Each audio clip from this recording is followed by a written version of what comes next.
Hello students and welcome back to our Idiom of the Week series. In this video I'm going to kind of mix our Analyzing English videos that we've done with our Idiom of the Week.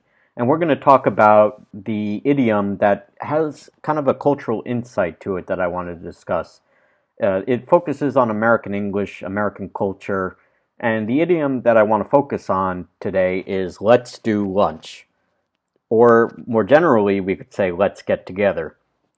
Now, it doesn't have to be lunch. It could be let's do brunch, let's do dinner, let's do breakfast, let's do coffee. It's kind of an interesting expression in that it to me it's very American. In the comments, let me know if you've heard it in other countries, other English speaking countries where English is the native language. But let's do lunch. It's sometimes misinterpreted. Many visitors or tourists will come to the United States and they'll misinterpret this kind of warm, open, friendly style of communication that is common in the United States, in America.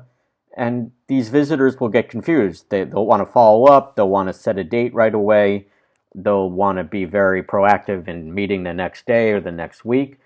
And while it demonstrates a good intention on behalf of the American or the person in the US suggesting let's do lunch, phrases such as let's do lunch or we should get together or we must get together, they're not formal invitations, and that can cause some confusion among visitors or tourists.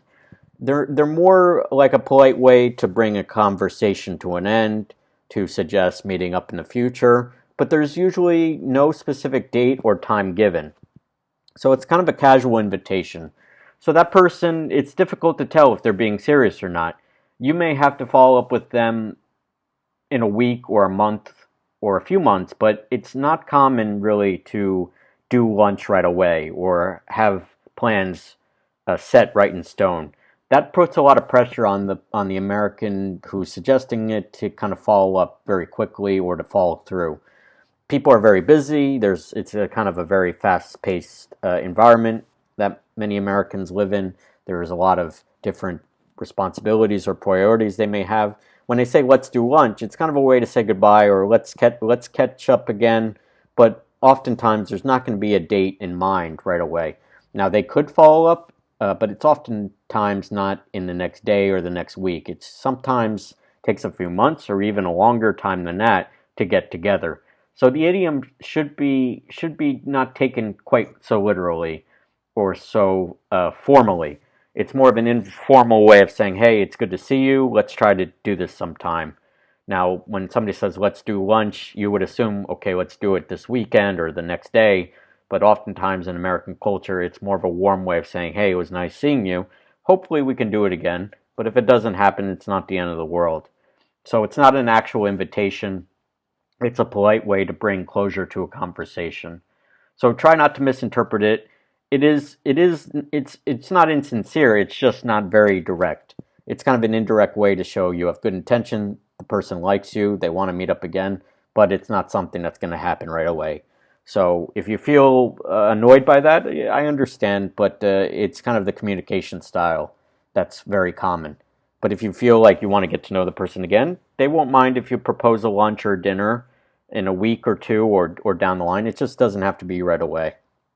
And oftentimes you should wait. Maybe that person will invite you out to lunch later on. They'll remember the good conversation that they had and they'll want to continue that with you for lunch, for dinner, for coffee, that type of thing. So they're not actual invitations. So the English idiom, let's do lunch, in the American context, it's not an actual invitation, but rather a polite way to bring closure or an end to a conversation, a good conversation that ended on a high note.